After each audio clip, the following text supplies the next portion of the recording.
네, 차세대 목회가 무엇인가에 대한 고민을 저희가 많이 했고요. 차세대 목회 주제인데 MZ 세대만을 저희가 다루는 것이 아니라 특이하게 이번에는 차세대 목회 시니어 사역을 다루고 있습니다. 왜냐하면 시니어 사역 자체가 과거가 아니고요, 지금 우리의 현재이면서 다가올 미래입니다. 심각하게 이 일들이 저희한테 다가와야 된다 생각해서 교단 국내선교위원회에서는 이번에 차세대 목회를 준비하며 여기 시니어 사역 전문가를 모셨습니다. 동안교회에서 실제로 지금 진행하고 있는 시니어 사역들에 대해서 우리가 듣고요, 오전에 듣고 오후에는 실제적인 워크숍을 함께 나누도록 하겠습니다. 동안교회에 담임하고 있는 유태우 목사님 나오셔서 강의해 주시겠습니다. 큰 박수로 모시겠습니다. 안녕하세요. 반갑습니다. 소개받은 동안교회 류태우 목사이고요. 서울 동지방에 소속된 교회입니다. 시니어 사역의 전문가라고 그러니까 굉장히 쑥스럽고 사실은 전문가가 아니거든요. 물론 제가 그 교육학으로 박사를 받았지만 그 분야는 청소년 분야였기 때문에 사실은 뭐 시니어 부분에 있어서는 목회적인 필요에 의해서 시작한 사역이지 사실은 전문가는 아닙니다. 그러나 이 자리에 있는 모든 목회자들이 이제 앞으로 전문가가 되셔야 되기 때문에 그것을 단순히 이론적으로만 전달하는 것이 아니라 2년 전에 제가 섬기는 동안교회에서 이 사역을 했고 또 지난 2년 동안의 그런 노하우들이 또 귀한 열매로 또 정착이 됐기 때문에 여러분들에게 소개를 드릴 수 있게 돼서 감사하게 생각을 합니다.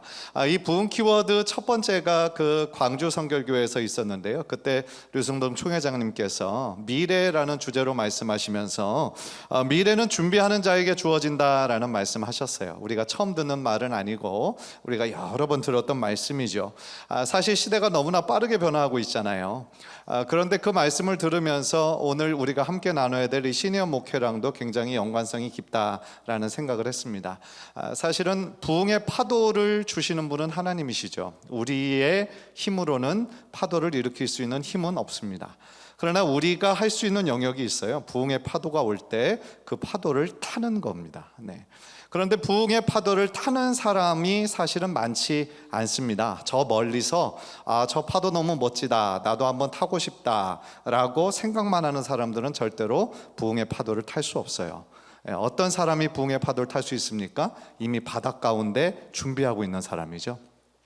바닷 가운데 발을 거기에다가 담그고 부흥의 파도가 오기를 기다리면서 왔을 때 정확한 타이밍에 그 파도를 타는 사람이 하나님이 주시는 부흥을 경험할 수가 있다라고 생각을 합니다. 그래서 오늘 이 세미나를 통해서 정말로 한 가지 깨달음이라도 그리고 한 가지 적용점이라도 여러분들이 섬기시는 교회에 꼭 적용하셔서 이 급변하는 세대 속에서 하나님이 주시는 그런 열매를 여러분이 섬기는 지교회에 또 체험하는 귀한 시간이 되셨으면 좋겠다 싶습니다. 준비한 내용들이 제법 많은데요. PPT 화면들이 제법 많은데 11시 반까지는 다 맞춰야 된다라고 그래서 좀 빠르게 진행을 해보도록 하겠습니다. 시니어 사역을 위한 지피지기, 우리가 이 문제는 뭐 다 아시는 문제죠. 저출산 고령화가 우리나라가 현재 직면한 문제이면서 동시에 한국 교회가 직면한 그러한 문제입니다. 왜 저출산 고령화가 문제일까요? 생산성이 저하가 되고 그러면 시장의 위기가 옵니다. 그렇게 되면 또한 인구가 소멸될 위험성도 있는 것이죠. 그래서 저출산 고령화는 굉장히 심각한 문제로 지금 대두되고 있습니다. 그래서 이 화면을 보시면 출산율, 출생률이죠. 0.7도 깨졌다. 그래서 출산율이 또 역대 최저다라는 것이 있었는데 2021년도까지만 해도 그때 평균 출생률이 0.81명이었습니다. 그런데 2022년도부터 0.7대로 떨어진 거예요. 그래서 2022년 0.78, 2023년도 0.72, 2024년도에 약간 올랐습니다. 그래서 0.75명입니다. 근데 이 교수님이 여기서 얘기하는 것처럼 큰 전염병이나 전쟁 없이 이렇게 낮은 출산율은 처음 봅니다 라고 얘기하죠. 그래서 OECD가요, OECD 그 평균이 1.51명입니다. OECD에 속한 나라의 그 평균 출산율이, 전쟁 중인 우크라이나의 지금 현재 출생률은 1.1명입니다. 그런데 우리는 전염병이나 전쟁 없이 이렇게 0.7명대로 OECD 그 나라에서 유례를 찾아보기 힘든 저출생률을 지금 우리가 기록하고 있다라는 것이죠. 그래서요, 저출산 고령화 문제가 이처럼 심각한데 현재 우리나라 상태는 어떠냐면요, 초고령 사회에 이미 진입을 했습니다.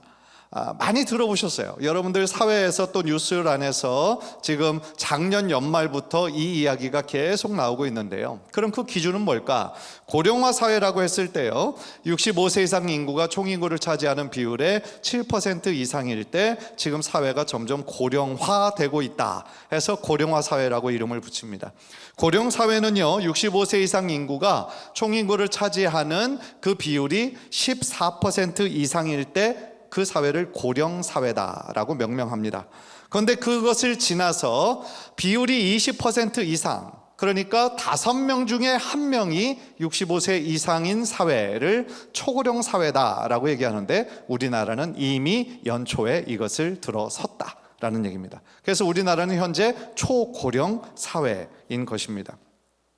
그래서 이 뉴스를 보면 5명 중 1명이 65세 이상이다라고 나오는데 초고령화 사회 될 수 있습니다. 우리나라뿐 아니라 우리나라 주변의 여러 선진국들도 이미 초고령화 시대를 맞이했습니다. 그래서 이 표에 제일 밑에를 보시면 덴마크가 나오고 프랑스가 나오고 이탈리아, 네덜란드, 일본 다 초고령화 사회에 돌입한 그런 나라입니다. 그런데 문제는 뭐냐면 고령화되는 속도가 한국이 우리나라의 어떤 특별한 민족성처럼 너무 빠르다라는 거예요. 빨리빨리 문화가 있잖아요. 한국의 고령화 속도도 역대 최고로 빠르다라는 겁니다. 그래서 그 방금 전에 말씀드렸던 고령화 사회에서 초고령화 사회로 나가는데 걸리는 시간을 계산해 보니까 제일 밑에 나오는 덴마크가 42년이 걸렸다고 합니다. 프랑스는 29년이 걸렸다고 합니다. 이탈리아는 20년, 네덜란드는 17년, 가까이에 있는 일본은 10년이 걸렸는데 우리나라는 7년밖에 걸리지 않았다라는 거예요. 이런 면에서 굉장히 심각하다라는 겁니다. 그런데 한국 교회의 고령화 속도는 어떨까? 이 한국 사회의 초고령화된 것보다 더 빠르다라는 것입니다. 그래서 그것이 문제다라는 것이죠. 그래서 도시보다 농어촌 지역은 훨씬 더 심각한 그런 위기 상황이다라는 거죠. 그래서 지난번에 제가 이 강의를 하고 어떤 아는 목사님을 만났는데 그분이 하시는 말씀이, 목사님 우리 교회에서 70대가 가장 어려요 그러더라고요. 가장 어린 성도가 70대라는 겁니다. 그러니까 70대가 오시면 너무 젊은 성도님들이 왔다고 좋아하신다라는 거예요. 이것이 지금 농촌교회의 현실이다라는 겁니다. 그래서 한국교회가 지금 이중고를 우리가 직면하고 있어요. 다음 세대에 대한 이야기는 정말 최근에 우리가 너무 많이 들었지 않습니까? 다음 세대 위기다. 지금 교육부가 없는 교회가 70%가 된다고 그러잖아요. 그 정도로 애기 우는 소리가 이제는 교회에서 별로 들리지 않는다라는 거죠. 다음 세대 위기입니다. 정말 체감하고 있고요. 심지어 서울 지역, 저희가 강동구에 있는데 강동구도 초등학교가 문을 닫은 곳이 있습니다. 서울도 그 정도면 지방은 말할 필요도 없습니다. 굉장히 지금 다음 세대가 위기인데 이 또 초고령 교회도 역시나 피할 수 없는 정말 쓰나미처럼 우리들에게 다가오고 있다라는 거죠. 따라서 그렇다고 한다면 시니어들에게만 집중할 거냐? 아니요. 다음 세대도 여전히 우리가 붙잡아야죠. 왜냐하면 10년 후, 20년 후 교회 현실이니까. 그래서 다음 세대도 여전히 최선을 다해야지만 또 아울러 이미 지금 우리들에게 많은 연세가 많은 우리 성도님들을 어떻게 할 거냐, 이분들에 대한 어떤 목회적인 돌봄과 프로그램도 너무나 필요한 시간을 우리가 살아가고 있다라는 거죠. 그래서 두 가지 다 집중해야 된다라는 거예요. 그런 면에서 초고령교회는요 사실은 위기죠. 위기입니다.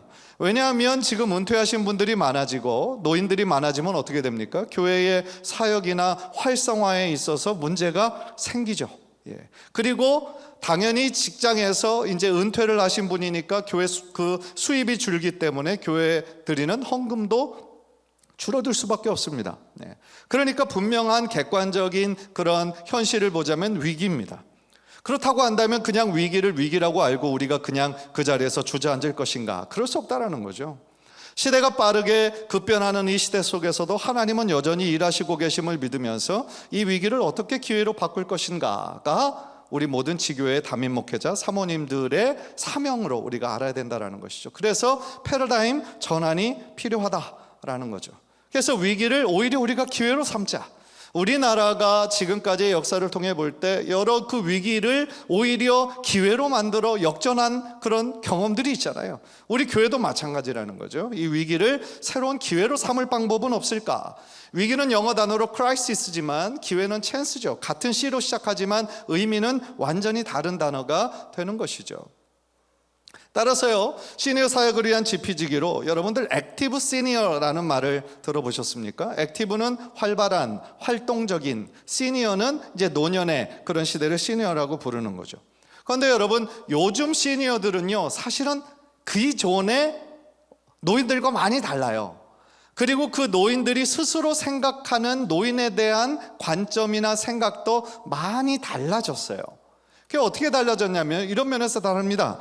건강 상태가 지금 최근에 의학 기술의 아주 눈부신 발전으로 인해서 굉장히 건강하게 오래 사시는 분들이 많아지셨어요. 그래서 기대 수명도 꾸준히 올라가고 있습니다. 기대 수명이 점점 더 길어진다는 것은 은퇴 이후의 삶이 그만큼 굉장히 길어지고 있다라는 거예요.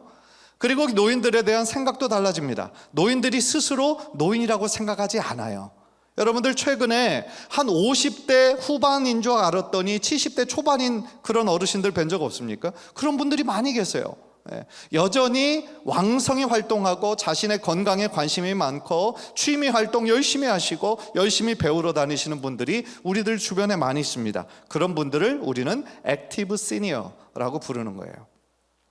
그래서요, 우리가 낡은 노령담론이 있습니다. 그게 뭐냐면 노인 하면 제일 먼저 부정적인 생각이 많이 떠오른다는 거죠. 그래서 노인 빈곤, 지금 OECD에 소속된 나라 중에 노인 빈곤율이 가장 높은 것이 우리나라죠. 여전히 폐지를 줍는 그런 분들이 많이 계세요. 그리고 자살, 그리고 고독, 우울, 치매, 이런 것들은 우리가 노인을 생각할 때 자동적으로 떠오르는 낡은 노령 담론입니다. 노인 생각하면 불쌍해. 그리고 일도 못하고 몸도 아프고 이런 부정적인 생각들이 많이 있는 것이 낡은 노령 담론이에요. 그런데 이것을 나이 들매 영성으로 전환하면 좋겠다라는 것이죠. 나이 들매 영성은 뭐냐면요, 하나님께서는 우리를 창조하실 때부터 우리 인생의 모든 스테이지를, 우리 인생의 모든 단계 가운데 하나님께서는 아름답게 만드셨다라는 거죠. 하나님은 모든 인생의 그 사이클들을 아름답게 지으셨다라는 거예요. 그래서 노년의 시기가 저주의 시기가 아니라 노년의 시기도 축복의 시기다라는 거죠. 우리가 이것을 지금 연세 드신 분들뿐만 아니라 교회를 이루고 있는 모든 성도들에게 이 노년의 시기는 우리들 모두에게 주신 하나님의 특별한 선물과 같은 것이다 라고 긍정적으로 바꿔야 될 필요가 있다라는 거죠. 그러면 여러분, 노인이 생각하는 노년의 나이는 몇 살일 것 같습니까? 현재 노인은 몇 살일까요? 노인의 시작 65세죠. 65세부터 지금 노인이 기준이 65세입니다. 그런데 여러분, 지금 60대 후반 분들이 자기를 노인이라고 생각할까요? 천만의 말씀이죠. 여전히 젊다라고 생각하죠. 그래서 그 시니어들에게 이것을 물어봤습니다. 노인 기준 연령을 높이는 것에 찬성하십니까? 그랬더니 이렇게 많은 77% 부분들이 찬성한다. 지금 65세는 너무 젊다는 거죠. 그래서 이 노인이라고 부르기에는 사실은 서로 민망하다라는 거예요. 그렇다면 다음 질문으로 노인 기준 연령을 몇 세로 하는 것이 가장 좋다고 생각하십니까? 라고 했을 때 가장 많은 부분에서 70이라고 이야기를 했어요. 그래서 70으로 지금 올리는 그러한 것들을 지금 생각하고 법적으로 여러 가지를 고려하고 있는 중인 것 같습니다. 그러니까 그 정도로 기존의 노인의 그 시간들이 지금의 상황과는 별로 맞지 않다라는 것이죠. 여러분, 이 단어 아십니까? 이 숫자 9988234. 대충 좀 눈치에 감이 오시죠? 99세까지 팔팔하게 살다가 이는 뭘까요?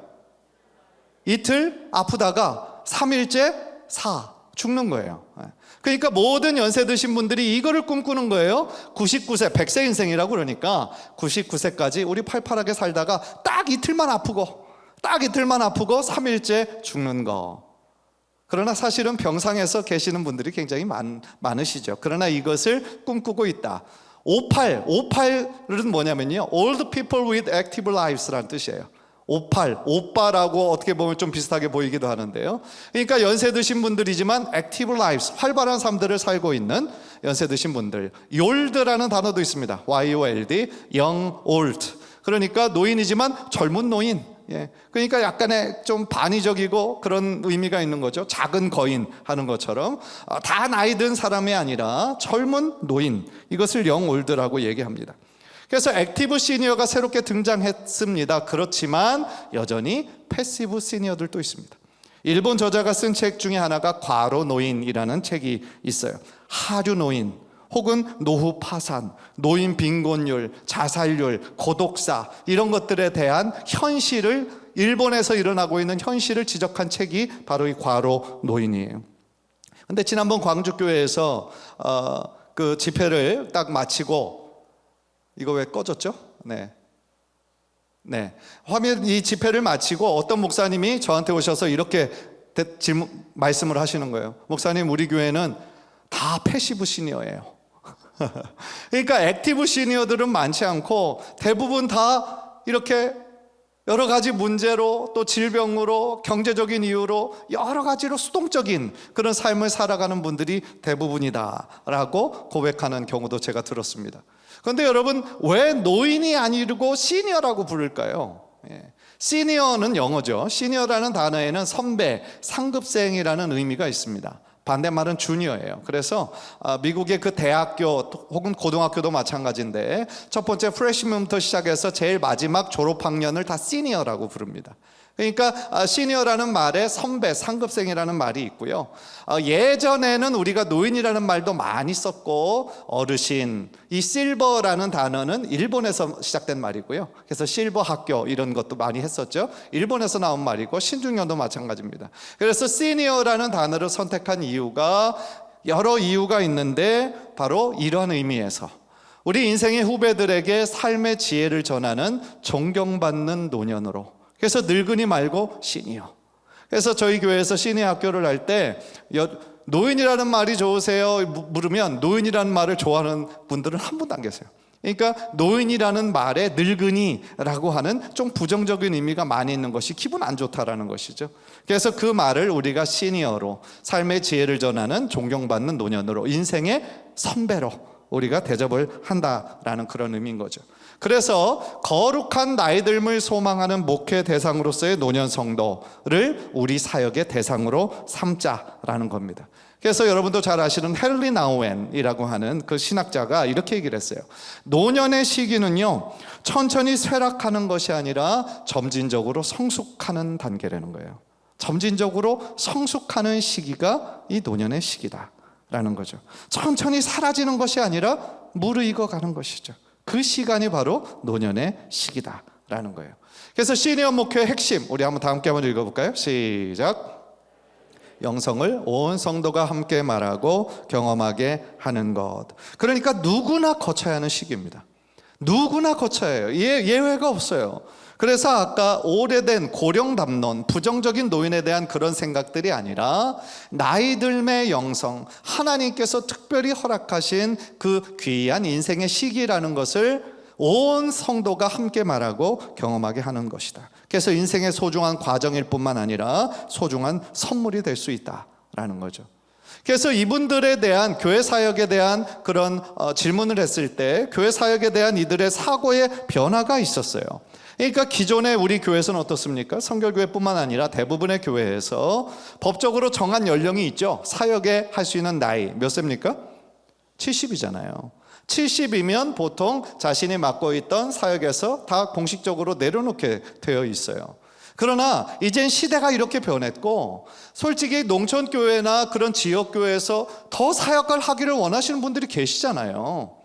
서울도 마찬가지고요. 따라서 이분들에게 그런 질문을 해봤어요. 그래서 직분 은퇴 후 교회 사역을 계속 희망하느냐?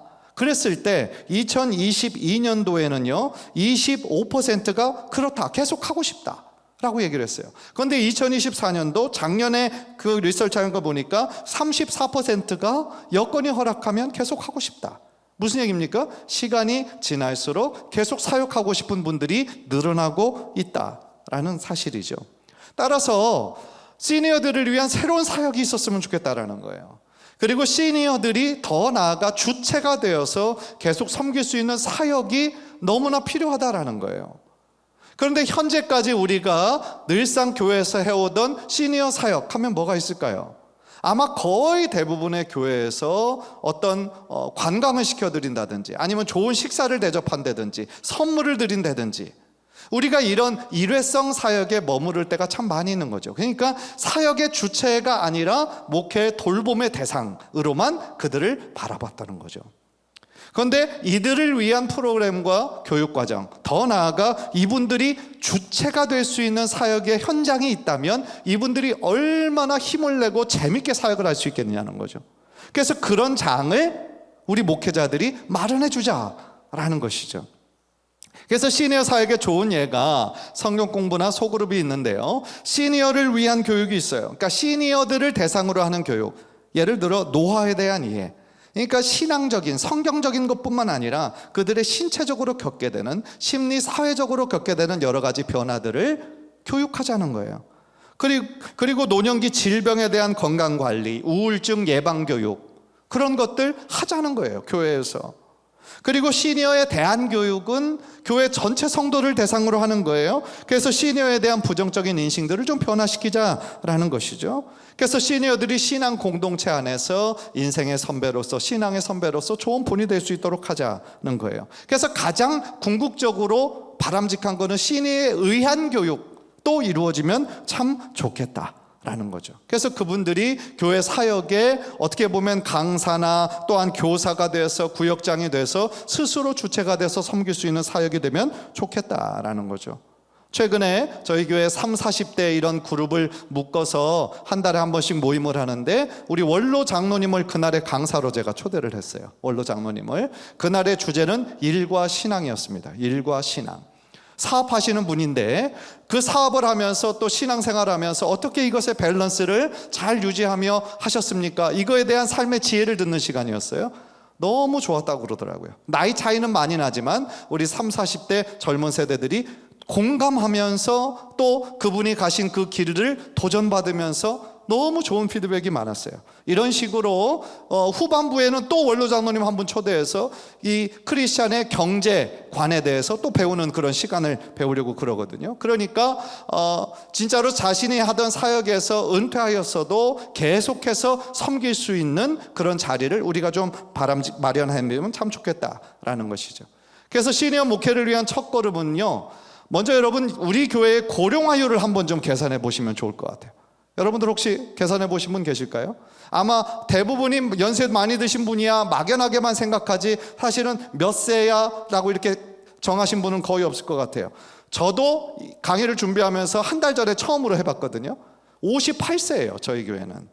그러니까 교육부가 있지만 교육부도 한 80명 이상이 되지만 어르신들이 더 많다는 거죠. 58세가. 그러니까 그렇게 많이 나이가 많지도 않지만 젊지도 않아요. 그래서 솔직히 좀 위기를 제가 느꼈습니다. 그러니까 그거에 대한 거는요, 책에 이 교재 책에 이따가 시니어 목회 에센스 또 교육부의 관계자들이 설명하실 때 나오는데 이 책에도 나와 있습니다. 그래서 0에서 10세 몇 명, 11세에서 20세 몇 명, 각 세대별로 이렇게 해서 전체 성도의 수로 나누면 평균 고령화율이 나오겠죠. 예. 그리고요, 지금까지 우리 교회에서 진행한 시니어 사역이 어떤 사역이 있었나, 그리고 성도들의 반응은 어땠었나, 또 우리 교회 역사 자료는 잘 수집하고 있는가, 이런 것들도 지금 우리가 이 시니어들에 대한 어떠한 인식을 가지고 있는지가 드러나게 된다라는 거죠. 그리고 우리 교회 고령 친화 환경은 어떨까? 말이 좀 거창한데 고령 친화적이라는 것은 이 연세 드신 시니어들이 교회 오고 가고 신앙생활 하는 데 있어서 불편함은 없는지, 우리 교회가 그런 불편함을 잘 해소시켜주고 있는지 그것들을 생각해 보자는 거죠. 그래서 차량을 따로 운행한다든지 아니면 계단만 있고 엘리베이터가 없으면 엘리베이터를 설치하다든지 화장실에 손잡이를 설치하다든지. 그런데 이런 것들의 공통점은 뭐예요? 돈이 많이 들어요. 그렇죠? 돈이 많이 들어서 이 예산으로 하기엔 너무 벅차요. 그렇지만 그런 거 말고도 교회가 이 고령 친화적인 환경을 만들 수 있는 가장 첫 번째가 뭐냐면 PPT 글자 폰트 키우는 거예요. 그리고 주보에 나오는 글자 키워주는 거예요. 그게 고령 친화, 우리 시니어들을 배려하는 것의 작은 첫걸음이 될 수 있다. 그런 것들을 통해서도 이 시니어들은 고마워하고 감사해야죠. 네. 그래서 그런 것들을 좀 알아보셨으면 좋겠고, 또 우리 교회가 속한 지역의 고령아이들도 한번 좀 점검해 보면 좋겠다. 이런 거 어디서 찾아요? 여러분들이 사시는 시청이나 그리고 구청이나 이런 데 홈페이지 가면 다 나와요. 사시는 분들의 평균 연령대도 우리가 알아볼 수 있다. 아, 내가 섬기는 지역이 이 세대가 가장 많구나. 알면 우리가 이 시니어 목회를 하는 데 있어서 도움을 받을 수 있겠죠. 그래서 우리 교회 안에서 시니어 목회를 위해 동원할 수 있는 인력 자원, 그래서 온 교회가 관심을 갖고 함께 세워나가야 되는 일이고요. 특히 헌신적인 책임자가 많이 필요하고요. 그래서 사역팀을 구성하려면 다음과 같은 것이 필요한데, 인간의 노후와 시니어들의 삶에 관한 관심이 있어야 되고요. 또 연세 드신 분들의 시니어들에 대한 경청과 공감의 자세가 필요하고요. 지속 가능한 사역이 되도록 지원해주는 사역팀이 필요합니다. 그런데 저희 교회에서도 2년 전에 2023년도 처음 시작했거든요. 제일 처음엔 팀이 없었어요. 네. 전담 사역자 1명과 보조 사역자 2명 이렇게 사역을 하다가 2년 지나고 나니까 팀이 필요하구나 싶어서 올해 처음으로 그 시니어 사역팀 지원팀을 만들었어요. 그래서 팀장님 안수 집사님으로 세우고 또 여러 팀원들 권사님들을 이렇게 해서 그분들을 섬기는 걸로 만들었는데, 그러나 이것을 사역팀이 있으면 참 좋다라는 거죠. 그렇다면 여러분, 사실은 이론을 듣기 위해서 오신 것이 아니라 그럼 당신의 교회에서는 어떻게 했어요? 이게 사실은 더 궁금한 거죠. 그래서 동안의 시니어 스쿨을 좀 소개해드리고 싶은데요. 2023년 그 봄부터 2024년도까지는 동안 시니어 반이었고요. 한 클래스를 운영했다라는 거예요. 그리고 2025년 올해부터 주일날 하던 것을 토요일로 바꿨어요. 토요일 오후로 바꿔서 동안 시니어 스쿨이라는 이름을 붙여서 시니어 반에 못 나오셨던 분들 성도들과 또 그 지역사회에 오픈을 했습니다. 그래서 성경만 얘기하는 것이 아니기 때문에 일반 시니어들도 얼마든지 올 수 있는 그러한 반으로 만드는 것이죠. 그래서 우리가 했던 것들이 국민일보에도 나왔고요. 또한 교단신문에서도 여러 번 나왔었습니다. 그래서 동안 시니어 반 영상 그 후기 영상인데 한번 보도록 하시죠.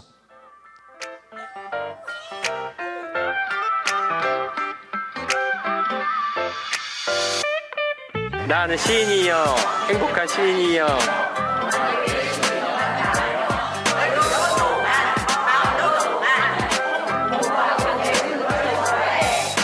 사람들이 자꾸 물어봐.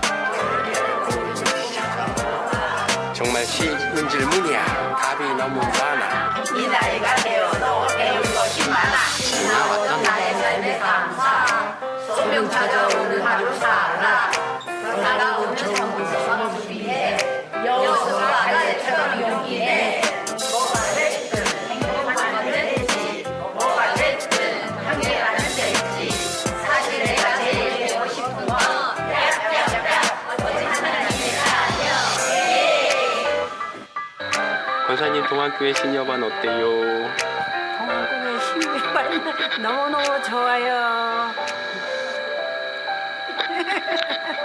동안교회 시니어반에 오면은 노후를 잘 편안하게 하나님 뜻대로 살 수 있는 방향을 제시해서 너무나 좋아요. 많이 오셔서 노후를 편안하게 살 수 있고 하나님과 동행하는 삶을 살 수 있도록 우리 공부하고 오시게 많이 들어오세요.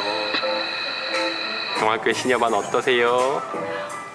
기다려져요. 이 시간이 기다려지고 굉장히 위로도 되고 힘을 얻어요. 네, 그래서 너무 감사해요. 우리 시니어반 좋습니다. 뭐 시적절하게 이렇게 저희들 상황에 맞게끔 진행이 되니까 그게 참 괜찮은 것 같아요. 손 한번 흔들어 주세요. 사랑합니다. 너무 좋아요.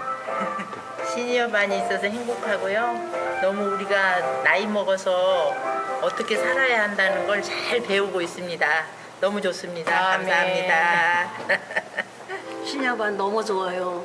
아주 이 시녀만을 통해 가지고 몰랐던 걸 알게 되고 또 요즘에는 뭐 저 치매 때문에 걱정하고 감사 묵도 선생님도 오셔가지고 해갖고 시녀를 통해 갖고 가서 받게 되고 그렇게 검사도 하게 되더라고. 너무너무 좀 그냥 같이 안 하는 사람도 같이 와서 했으면 좋겠어요. 최고입니다. 너무나 자랑스럽고 기뻐요. 사실 시대적으로 필요해서 누군가는 해야 됐는데 막연했던 이 일을 우리 교회가 제일 먼저 이렇게 할 수 있다는 거에 굉장히 자부심과 자랑스러움과 기쁨을 느낍니다. 특히 저는 이제 80을 바라보시는 제 어머니를 이해하기 위해서 50대 중반에 참여를 했는데 이걸 배우면 배울수록 어른들을 이해하는 저희들에게 너무나 큰 도움이 되는 것 같아요. 그래서 젊은 40대, 50대, 60대가 더 많이 듣기를 정말 소망합니다. 감사합니다. 네, 이것이 그 후기 영상이고요. 동안교회 그 소그룹 사역을 2023년도 그러니까 코비드가 끝나고 나서 오후 예배를 과감하게 없앴어요. 그래서 오후 예배를 없애고 한 주는 목장을 운영하고 뭐 구역 모임이라고 할 수 있겠죠. 셀 모임 이름은 다르지만 2주마다 한 번씩 목장을 하고 그 없는 격주에는 이렇게 소그룹으로 모여서 성경 공부를 하게 한 것이 처음 계기가 되었어요. 그래서 제가 담임 목사가 목자 부부를 맡고 또 젊은 부목사님이 하나님 나라에 대한 성경 공부를 할 때 오후 예배에 사실은 가장 많이 참석하시는 분들이 시니어들인데 이 시니어들을 어떻게 할까라고 고민하면서 우리 교회 적임자 부교육자가 있었기 때문에 사실은 가능했고요. 그래서 시니어반을 한 학기를 처음 한번 해봤는데 너무 반응이 좋고 그래서 제가 다음 학기 다른 주제로 한번 좀 준비해 볼 수 있겠냐고 물어봤을 때 그 목사님이 또 기꺼이 또 한번 해보겠다 그래가지고 다음 학기가 됐고 또 그 다음 학기 그래서 새 학기를 하고 나니까 이것이 오늘날의 이 교제의 모습처럼 과거, 현재, 미래를 다룰 수 있는 그런 시스템이 된 것이었죠. 그래서 출발부터 현재까지 대략 보시면 2023년도 1월부터 6일까지 1기 그래서 30명 수료했고 9월부터 12월 30명 또 4월 2024년에 1월부터 7월 3기 이렇게 진행을 했는데 다 다른 분들이냐? 아니요, 그렇지 않아요. 한 번 했던 분들이 계속 이렇게 하시게 되는 거고 안 하셨던 분들을 또 열심히 좋아 전도해가지고 점점 더 많아진 거고요. 그래서 2025년 2월에는 지금 반 이상은 좀 새로운 분들 기존에 안 하셨던 분들이 지금 토요일날 오후로 해서 참석을 하고 계십니다. 그래서 이거는 지금 올해 2025년 봄에 했던 모임을 지금 사진을 찍어드린 거고요. 그래서 이렇게 보시면 되고 자 동안 시니어스쿨 입장할 때 이번 토요일 날 하는 거 어떤 모습으로 시작을 했는지 먼저 보시면 좋겠어요. 2월에 처음 시작한 토요일 날 시작한 그 첫 모습입니다.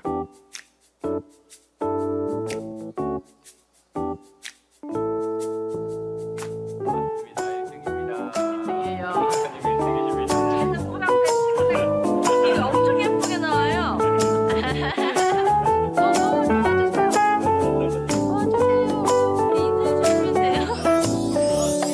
네, 맞아요. 이게 카메라가 엄청 작게요. 편하게 들어가서 주세요. 아니요.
안에 드렸던 선물이에요. 교재도 다 선물로 드렸고요.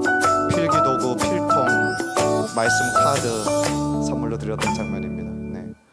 참석하신 분들 얼굴 표정을 보니까 행복해하시죠? 네, 일단 그분들을 위한 사역이 이렇게 있다라는 것 자체가 그분들에게 너무 감사한 거예요. 너무 큰 기쁨인 거죠. 그러니까 그 전까지만 해도 이 나이 들어가는 거에 대해서 약간의 소외감을 느끼셨다 그래요. 그러니까 뭐냐면 교회에서 다음 세대만 얘기하니까 이 시니어 세대들이 약간 소외되고 약간 위축되는 그런 기분이 있었다라는 거예요. 그런데 시니어들을 위한 특별한 프로그램을 마련해 드리니까 정말 너무너무 기뻐하시고 행복해 하시는 그런 모습들이 있으면, 그런 것들을 보니까 또 준비한 우리들도 너무나 감사하고요, 행복하고요. 그런 시간이었습니다. 시간이 얼마 남지 않아서 그래서 성경 공부만 하지 않습니다. 이 여러분들 나중에 이제 교재에 대한 내용을 여러분들 워크숍에서 들으실 때 아시겠지만 이 노년기에 대한 모든 전반적인 것을 다 다루고 있다라고 생각하시면 좋을 것 같아요. 그런데 그 중심은 역시 성경 중심으로 하지만 노년의 실제 생활에서 유용한 정보가 아주 많이 있다라는 거. 그리고 일방적인 강의만 하지 않습니다.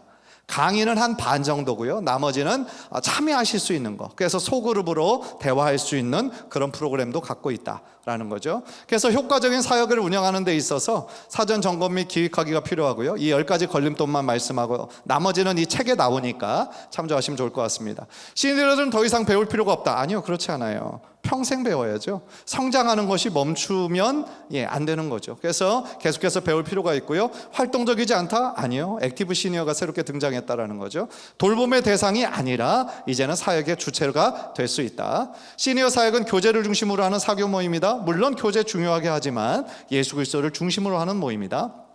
변화를 원하지 않는다. 전통적인 것만 붙잡는다.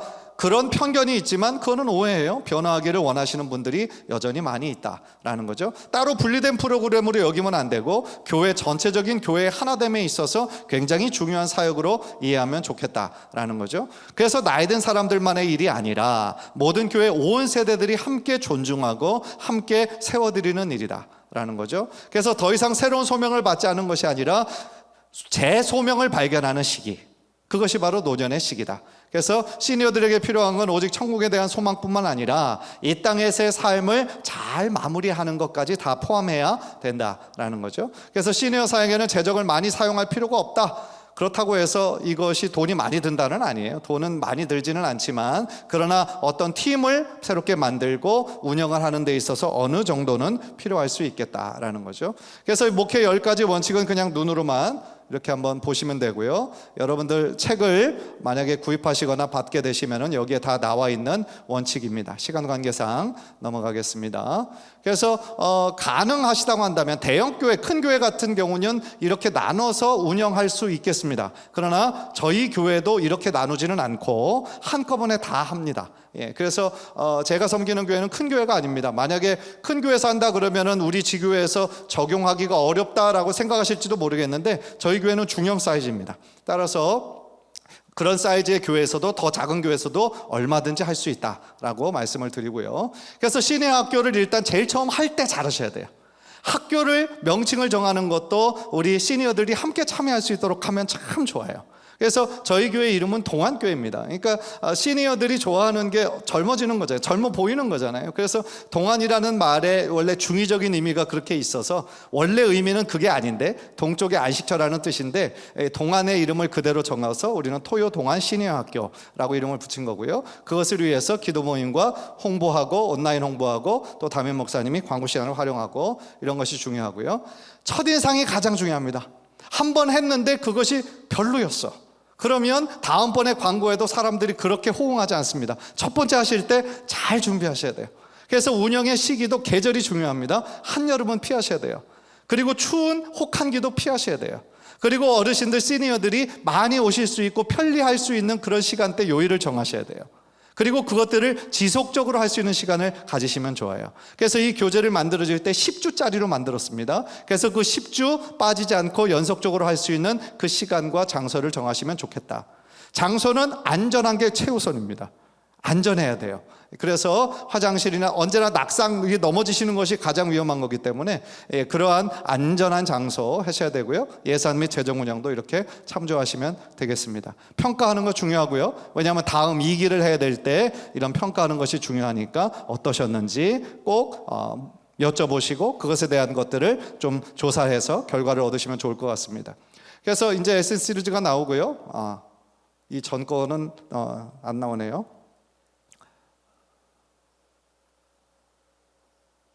네. 다음 세대가 우리 지금까지 강조해 왔다면 사실은 이 시니어 학교, 시니어 반은 지금 세대인 것이죠.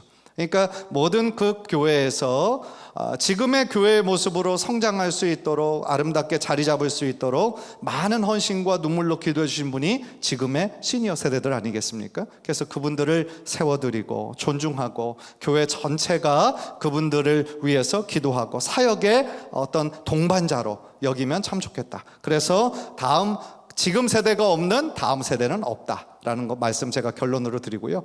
그리고 온 세대가 행복한 교회의 비전으로 나아갔으면 좋겠다 싶습니다.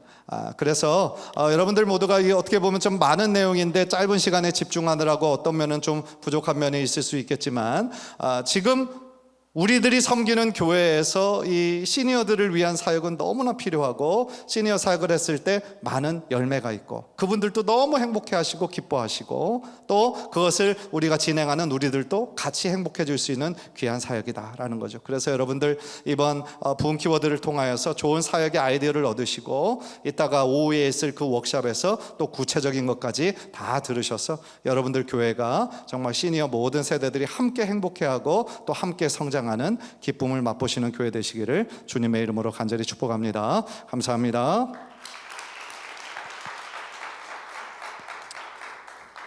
안녕하세요. 저는 총회본부 교육국의 강영규 목사입니다. 여러분들 가지고 계신 그 봉지를 열어보시면 거기에 그 시니어 에센스 목회 에센스 한 권이 있고 그리고 시니어 워크북 그 3권이 있습니다. 그 부분이 사실 이제 동안교회에서 그동안 동안 시니어반으로 시작했던 내용들을 교단에서 교재로 만든 겁니다. 그래서 여러분들이 이걸 갖고 계시는 것을 가지고 어떻게 활용하실 수 있을지 이따 오후 시간에 집필자 되시는 문관선 목사님 나오셔서 각 과정별로 소개해 주실 텐데요. 특별히 1권은 감사과정, 2권은 소명과정, 3권은 소망과정. 그래서 과거, 현재, 미래를 이제 정리했고요. 색깔을 보시면 이제 화려하진 않지만 약간 톤 다운된 색깔 그렇거든요. 저희들이 시니어를 생각하면서 이런 색깔로 디자인을 한번 해봤습니다.